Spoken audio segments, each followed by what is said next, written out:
Okay student, now हम ratio revise करेंगे। Chapter number 4 book number 3 में हमारे पास 4 नंबर चैप्टर है जिसमें है टाइप्स ऑफ रेशो। 4 तरह के रेशो है। इन 4 तरह के रेशो में हमारे पास 15 रेशो होते हैं। इन 15 रेशोज में याद करने का तरीका, रिमेंबर टेक्निक जो है, लिक्विड एंड सॉलिड की एक्टिविटी से प्रॉफिट कैलकुलेट करना होता है। लिक्विड एंड सॉलिड की एक्टिविटी से प्रॉफिट कैलकुलेट करना होता है। Liquid for liquidity ratio, solid solvency ratio, activity ratio and profitability ratio. तो यहां पर लिक्विडिटी रेशो में हमारे पास 2 रेशो होते हैं, 2, सोल्वेंसी में 4, एक्टिविटी में 4 और प्रॉफिटेबिलिटी में 5 रेशो होते हैं। इस तरह ये सारे मिला के 15 रेशो होते हैं। लिक्विडिटी के 2 रेशो हमारे पास होते हैं, current ratio and liquid ratio, acid test ratio, quick ratio. यही इसके 3 नाम है, लिक्विड, एसिड टेस्ट या क्विक रेशो।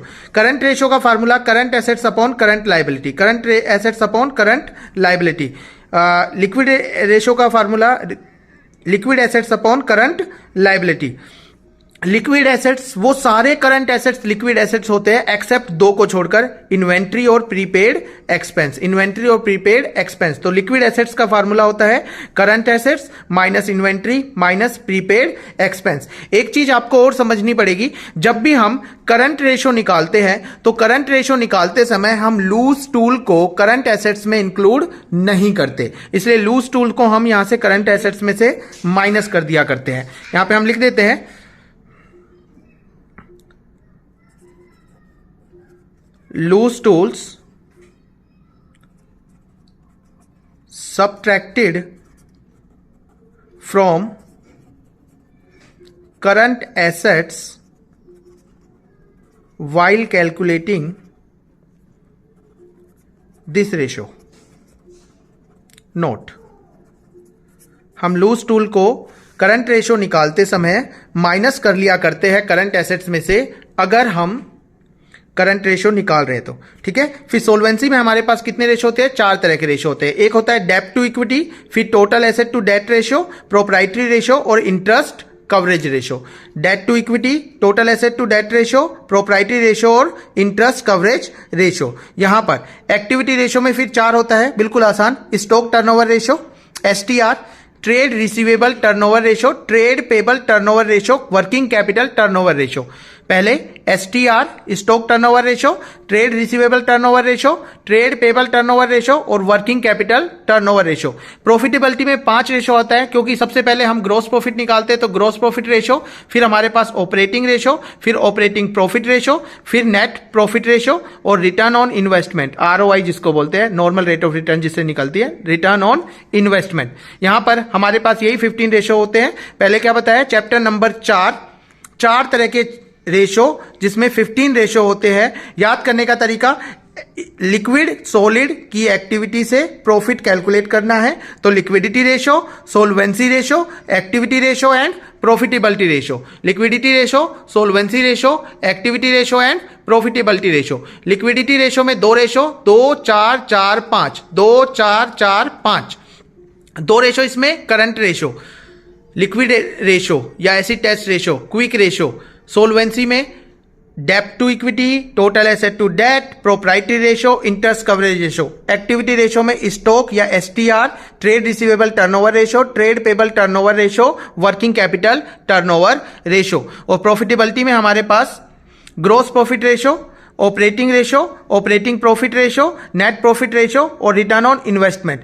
बच्चा हमेशा कुछ रेशो अपने आप को डिफाइन करते हैं, जैसे डेब्ट टू इक्विटी, तो इसका फार्मूला तो अपने आप ही हो जाएगा। डेट टू इक्विटी का फार्मूला हुआ debt upon equity. Total asset to debt ratio का formula total asset to date.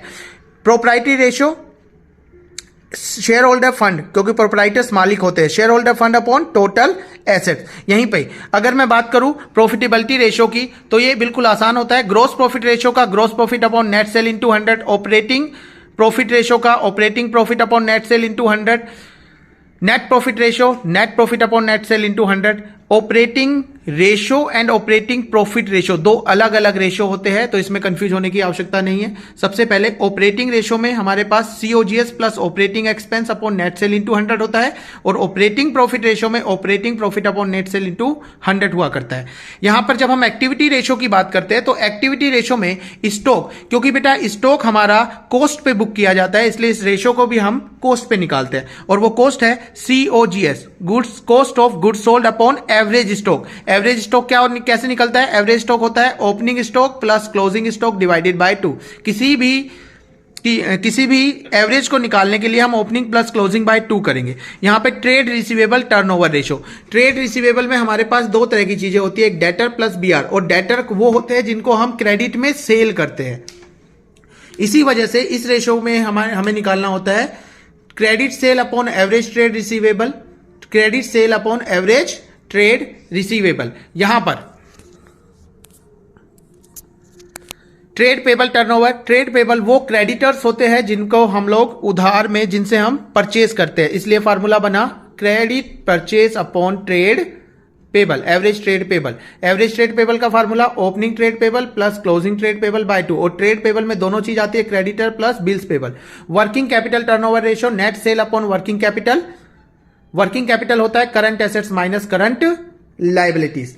तो बच्चा यहां पर तुम्हारे तीन रेशो थोड़े अलग होते हैं, proprietary ratio, interest coverage ratio and return on investment. Interest coverage ratio का मतलब होता है profit before interest and tax upon interest on long term डेब्ट, और रिटर्न ऑन इन्वेस्टमेंट का मतलब होता है, यहां पर जो था profit before interest and tax, तो यहां पर होता है profit before interest tax and dividend upon capital employed, इसमें profit before interest and tax upon interest on long term डेब्ट। ठीक है, तो हमारे पास फिर से लास्ट, अब आई होप कि तुम्हें आसानी से याद हो जाएगा। चैप्टर नंबर 4 है, बुक नंबर 3 है, जिसमें हम रेशो एनालिसिस की बात करते हैं, यानी अकाउंटिंग रेशो। इसमें याद करने का तरीका, 4 तरह के रेशो होते हैं हमारे पास, टोटल रेशो 15 होते हैं। चैप्टर नंबर 4 4 तरह के ratio, total number of ratio 15।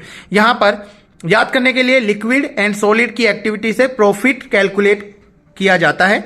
तो यहां पे पहला liquid for liquidity ratio, solvency ratio, activity ratio, profitability ratio.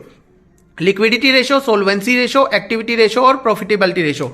यहां पर लिक्विड एंड सॉलिड की एक्टिविटी से प्रॉफिट कैलकुलेट किया जाता है। लिक्विडिटी में 2 रेशो होते हैं, 2, 4, 4, 5। 2 में करंट रेशो और liquid ratio, acid test ratio, quick ratio. बेटा ये आपको याद करना पड़ेगा, इसमें बहुत इंपॉर्टेंट रेशो है करंट रेशो, लिक्विड रेशो। बस 2 चीजें याद रखना कि पहला, लूज टूल अगर कभी करंट एसेट्स में अगर लूज टूल दिया होता है, उसको माइनस कर दिया जाता है ये रेशो कैलकुलेट करते वक्त। करंट रेशो कैलकुलेट करते समय लूज टूल को हम माइनस कर लिया करते हैं। और liquid ratio, acid test ratio, quick ratio के लिए लिक्विड एसेट्स का मतलब होता है करंट एसेट्स में से स्टॉक और प्रीपेड एक्सपेंस को हम माइनस करके चलते हैं।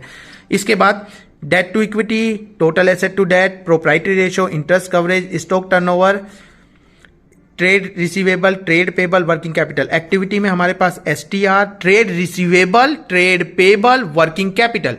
STR, trade receivable, trade payable, working capital.